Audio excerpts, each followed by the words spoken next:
목사가 목으로 사는 거거든요. 그래서 목사님들이 목소리가 되게 좋아요.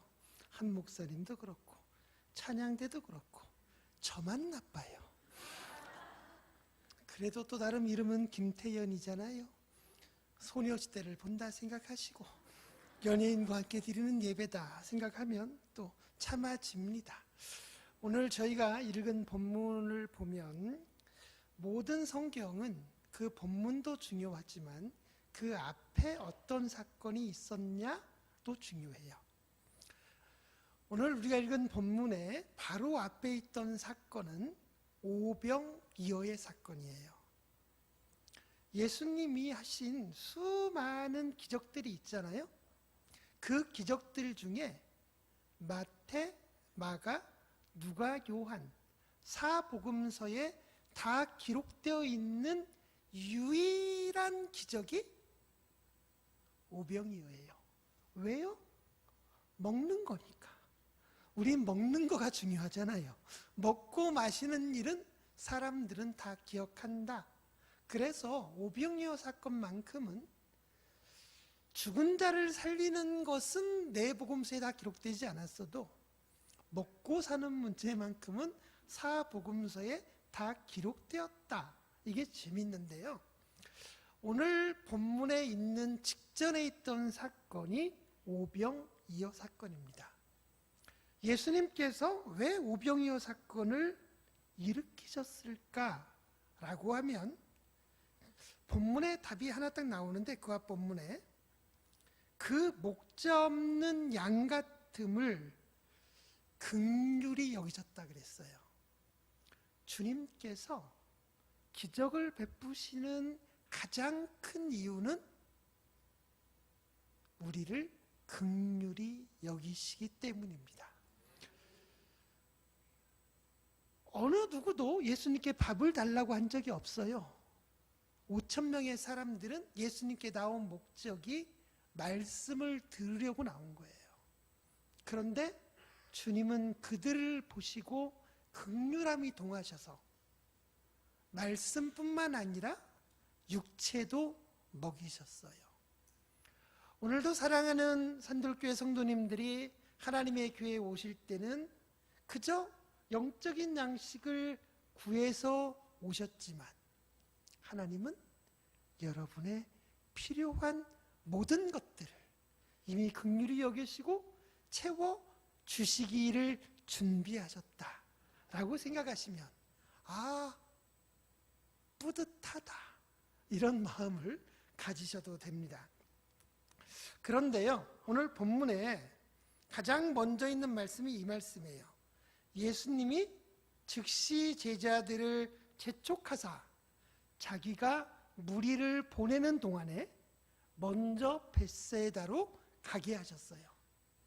여러분,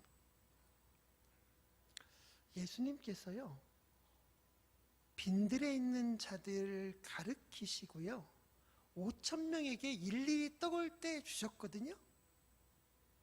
5,000명하고 악수하는 것도 보통 일이 아니에요. 일일이 5,000명을 떡을 떼주면 되게 지칠 만한 일이잖아요. 그리고 또 남은 게 얼만큼이에요? 12광줄이나 쓰레기도 엄청 나왔단 말이에요. 그러면 대체로 이걸 누가 치울 것 같아요? 예수님의 제자들이. 그게 일반적이잖아요. 뭔가 큰 일은 높은 사람이 하고 그 허드분한 일은 아랫사람들이 한다. 이게 우리 상식 아니에요? 그런데 오늘 본문에 보면 예수님은요 자기는 남아서 5,000명을 정리하시고요 제자들은 피곤할까 봐 먼저 배를 태워 보내셨어요. 이게 예수님의 놀라우신 섬기는 리더십이에요. 여행을 같이 하면 딱 두 종류의 사람이 있어요. 평생 친구가 되기도 하고요 평생 안 볼 사람이 되기도 해요. 왜요? 여행을 하면 24시간 붙어 있으니까 못 숨겨요. 좋은 면도 드러나고 나쁜 면도 드러나요. 저는 한정희 목사님이 큰 교회 담임 목사님인 줄 몰랐어요. 왜냐하면 너무 잘 섬기는 거예요. 제가 한정희 목사님보다 나은 게 하나 있는데 제가 선배예요. 그런데 엄청 후배들도 잘 섬기시고요. 오늘도 같이 식사를 하는데 코다리를 일일이 다 발라서 떠먹여주시는 그 모습을 보면서 야, 섬김의 황제시다. 여러분, 이렇게 훌륭한 담임 목사님과 함께 사는 게 행복하시겠어요? 네, 그래요. 대답을 안 하시는 분들은 회개하시고 마음에 진심을 담아서 섬긴다고 하는 게 너무나 어려운 일이거든요.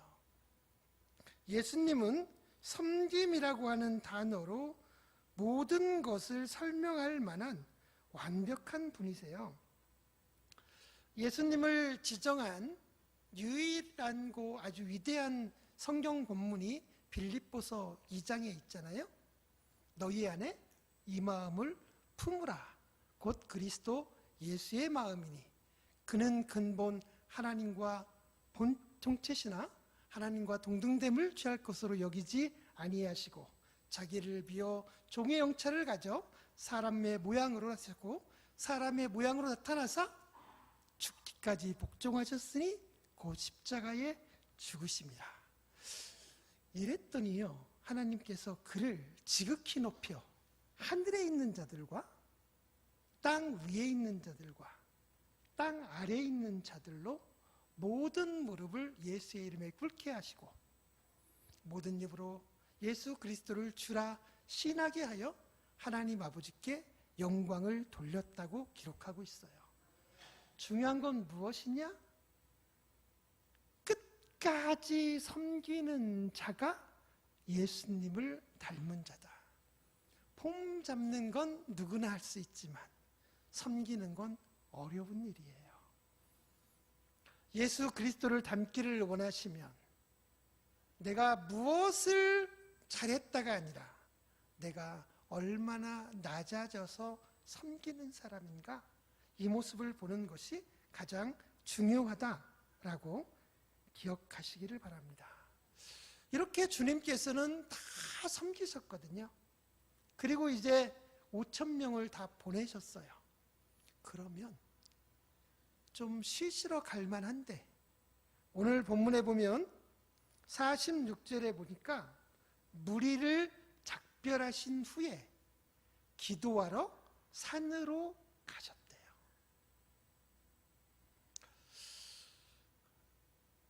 사람은요,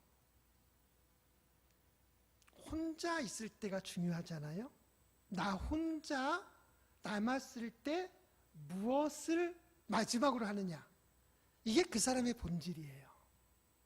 예수님은 그 피곤한 몸을 이끄시고 혼자 남은 그 시간에 기도하러 산에 가셨어요. 이게 주님의 본질적인 모습을 드러내요. 항상 기도하는 거는요, 이런 모습이에요. 사랑하는 여러분, 주님이 그 피곤한 몸을 이끄시고도 산에 가신 것은 그 하루를 하나님과 함께 정리하고 하나님과 함께 대화할 자신만의 골방을 향하여 가신 거예요. 매일매일 이렇게 예배할 때 우리가 함께 나와서 예배드리는 모습 속에서는요, 우리 모두가 다 경건하거든요. 하지만 나 혼자 집에 남아서, 나 혼자 출장 갔을 때, 나 혼자 마지막 남은 그 시간, 내가 하나님 앞에 나와 하나님과의 깊은 관계를 맺느냐라고 하는 건 너무나 중요한 문제예요. 혹시 자기만의 골방을 아직 안 가지신 분은 1분이라도, 단 2분이라도 매일매일 나 혼자 있는 그 시간, 그거를 가지도록 결심하셔야 돼요. 이거는요, 의지적으로 매일매일 노력해야 돼요. 언제? 습관이 돼서 안 하면 이상할 때까지. 여러분, 밥은 3끼 드시죠? 왜요? 배고프니까요. 근데 나만의 골방은 없어도 별 의미 없이 사시거든요. 그게 배고픔 이상으로 나한테 부담이 될 때까지.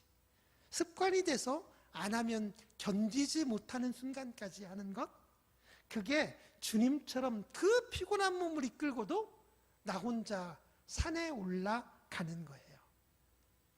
나만의 골방을 만들고 나 혼자 있을 때 나는 하나님과 하루에 한 번은 깊이 만나는 사람이 되는 것. 이것이 살아있는 사람들, 산불 아니에요, 여러분들이? 살아있는 하나님의 사람들의 행동입니다. 주님은 참 대단하세요. 그 피곤한 몸을 이끌고도 산에까지 갔다 오셨어요. 그러면 이제야말로 주님이 조금 쉬실 때가 됐거든요. 그런데 놀랍게도 주님은 산에서 내려오시자마자 눈을 들어 제자들을 바라보세요.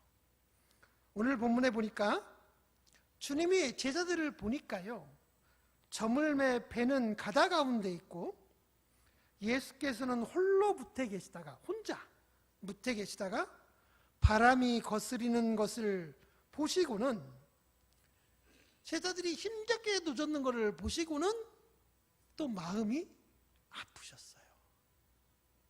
저는 사실 예수님의 기적 이야기를 굉장히 좋아해요. 그런데 이 본문을 읽을 때마다 늘 궁금했어요. 예수님이 무리를 걷는 게 무슨 큰 기적일까? 죽은 자도 살리는데 무리를 걷는 건 당연한 거 아니에요? 그런데 왜 이걸 굳이 큰 기적이라고 본문에 기록했을까? 그것도 마태복음에도 마가복음에도 요한복음에도 기록했어요. 그래서 이 본문의 의미를 늘 묵상했는데 어느 날 제게 떠오른 응답이, 주님은 물 위를 걷는 게 목적이 아니라 주님의 눈에 힘겹게 노를 젓는 제자들을 도와주는 게 목적이었겠구나 라는 생각이 들었어요. 여러분들이요, 한번 생각을 해봐요. 제자들은 12명이거든요. 함께 노를 젓고 있잖아요. 노가 잘 안 가기는 하지만 12명이 함께 노를 젓고 있거든요. 근데 예수님은 혼자예요. 여러분들이 혹시 무리를 걸을 수 있는 능력이 있다고 쳐요. 예수님부터 제자들까지 거리가 요한복음에 보면 4km쯤 된다고 돼 있거든요. 12명이서 우리 성가대원들 이렇게 들이 함께 노를 젓는 게 힘들 것 같아요? 아니면 깜깜한 밤을 혼자 무리를 걸어가는 게 힘들 것 같아요? 제가요, 목소리가 가늘어서 멀리 가요. 크게 말을 안 하는데 멀리 가요. 그래서 중학교 때 늘 수업 시간에 걸려요. 저는 별로 말도 안 했는데 늘 제가 범인이라는 거예요. 그래서 수업 시간에 자주 교실 밖에서 이러고 벌을 서거든요, 제가. 처음에는 되게 힘든데 조금 있으면 또 친구들이 나와요. 한 5명쯤 나오면 안에 있는 애들이 좀 불쌍해요. 힘들겠다, 쟤들. 우린 재밌는데 바깥에서. 이렇게요. 사실은 웬만큼 벌 받는 것도요, 같이 하면 괜찮거든요. 근데 혼자서 이 깜깜한 여수 밤바다를 다른 섬까지 걸어간다고 생각을 해보세요. 어두운 밤길을 혼자 걷는 것과 다를 바가 없이 굉장히 외롭고 쓸쓸하고 힘든 일이에요. 근데 주님은요, 그 밤바다를 한 걸음 한 걸음 걸어서 제자들을 향하여 가고 계셨어요. 왜? 제자들이 힘겹게 노를 젓는 것을 보셨기 때문이에요.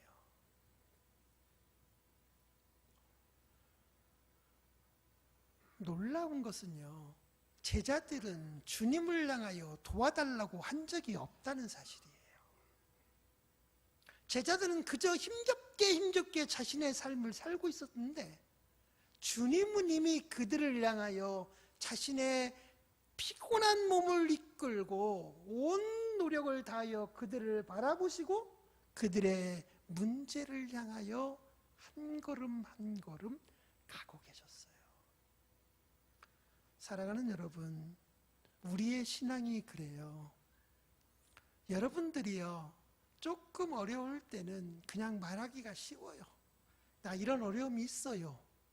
하지만 정말로 어려울 때는 말도 잘 안 나오거든요. 눈물밖에 안 나와요. 때로는 기도조차 나오지 않을 때가 있어요. 숨이 막힐 때가 있거든요. 그런데요, 주님은 이미 우리의 그 모든 것을 보시고 알고 계신다는 것을 기억하시기 바랍니다. 우리가 기도조차 못하고 힘겹고 외로운 우리의 밤걸음에서 하나님은, 우리 주님은 이미 우리를 향하여 한 걸음 한 걸음 어두운 밤바다를 건너서 내게로 오시고 있다는 이 사실을 매 순간 깨달으시기를 바라요. 그러면 우리는 마음이 조금 평안해집니다. 우리의 인생에 나밖에 왜 이렇게 나한테만 힘든 일이 있냐고, 세상 모든 사람들은 평안한데 왜 나만 이런 일을 겪냐고 아파하고 괴로워하고, 다른 사람에게 말조차 할 수 없는 부끄러운 일조차도 주님은 이미 아시고 우리를 향하여 지금도 오고 계시는 그 놀라운 사실을 기억하면 우리는 위로의 하나님을 향하여 감사의 기쁨의 눈물과 찬양을 드릴 수밖에 없습니다. 그런데요, 더 기가 막힌 사실이 있어요. 주님이 이렇게 밤바다를 4km나 걸어서 제자들에게 왔는데 제자들이 뭐라 그랬어요? 유령이다. 헐, 얼마나 배은 망덕한 행위예요. 여러분 같으면 화가, 아무리 자식도요, 내가 그렇게 잘해주는데 엄마한테 유령이야? 이래봐요. 얼마나 마음이 상하겠어요? 그런데 이 제자들과 같은 행동을 어쩌면 우리도 하고 있었을지 몰라요. 생각해 보시면요, 여러분의 현재만이 아니라 여러분의 과거에 나 혼자 풀지 못했던 어려운 숙제들이 있을 때에, 가장 큰 위기의 순간이 있을 때에 사업으로, 가정으로 해결하지 못해서 눈물을 흘리던 그 순간에 주님은 이미 여러분 곁에 계셨던 거예요. 그런데 우리는 생각을 하죠. 아, 내가 운이 좋았구나. 내가 역시 머리가 좋아. 나는 판단을 잘했어. 내 곁에서 도우신 주님을 유령 취급하고 마치 나의 힘으로, 내 능력으로 그 모든 것을 이겨낸 사람처럼 자랑한다면 우리는 여전히 주님을 제자들과 같이 유령인가 하고 흘려버렸을지도 모릅니다. 사랑하는 여러분, 주님은 여러분의 과거에 풀지 못한 고통의 시간에도, 현재 혹시 여러분이 건강이나 물질이나 사업이나 가정의 어려움으로 힘겨워하는 순간에도, 미래에 여러분이 어떤 문제를 당했을지라도 나를 향하여 한 걸음 한 걸음 찾아오셔서 나의 문제를 해결해 주시고 위로해 주시는 그분임을 꼭 기억하시고 문제 해결의 순간마다 감사할 수 있는 믿음의 사람들이 꼭 되시기를 바랍니다.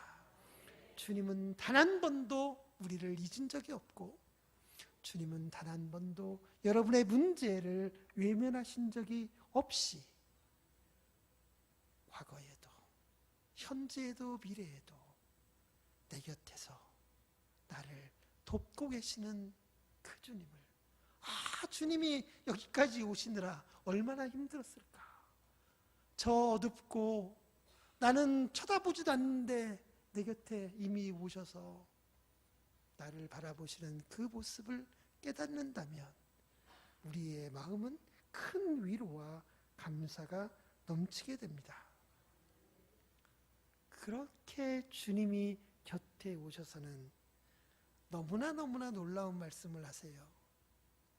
제자들은 주님을 향하여 유령인가 막 소리를 지르는데 안심하라, 내니 두려워 말라. 하나님께서는요, 우리에게 많은 마음을 주시잖아요. 당연히 즐거움도 주시고, 때로는 눈물도 주시고, 때로는 분노도 주세요. 이 분노는 의분을 말하는 거예요. 하나님이 주시는 감정은 쓸데없는 게 별로 없어요. 그런데 주님께서 딱 지정해서 절대로 가지면 안 된다고 하는 마음이 있는데, 그것이 두려워하는 마음이에요. 하나님이 우리에게 주시는 것은 두려워하는 마음이 아니다 라고 딱 지정해서 말씀하셨거든요. 두려움은 우리를 망가뜨리는 가장 근본의 힘입니다. 그래서 주님은 언제나 평안을 주시는 거예요. 제가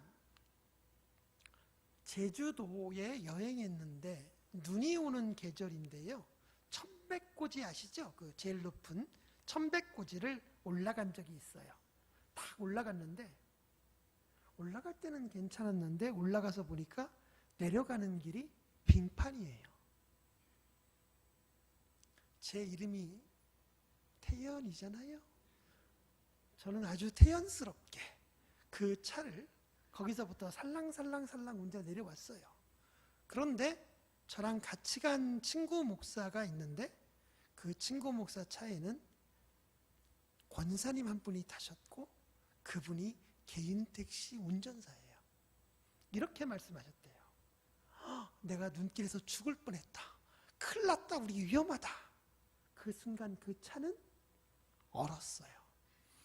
그리고는 그 차도 잘 내려와서 휴게소에서 딱 만났는데, 저희 차에 탄 모든 사람은 활짝 웃으며 내리는데요, 그 차에서 내리는 모든 사람들은 사망의 음침한 골짜기를 건넌 표정으로 다 죽어가며 내리더라고요.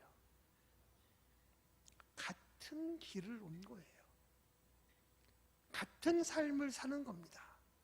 우리의 인생에 문제가 없는 사람이 없고요, 우리의 인생에 어려움을 겪지 않는 사람이 없고, 우리의 인생길에 풍랑을 경험하지 않은 사람은 단 한 사람도 없어요. 우리는 그것들과 함께 살아가는 존재입니다.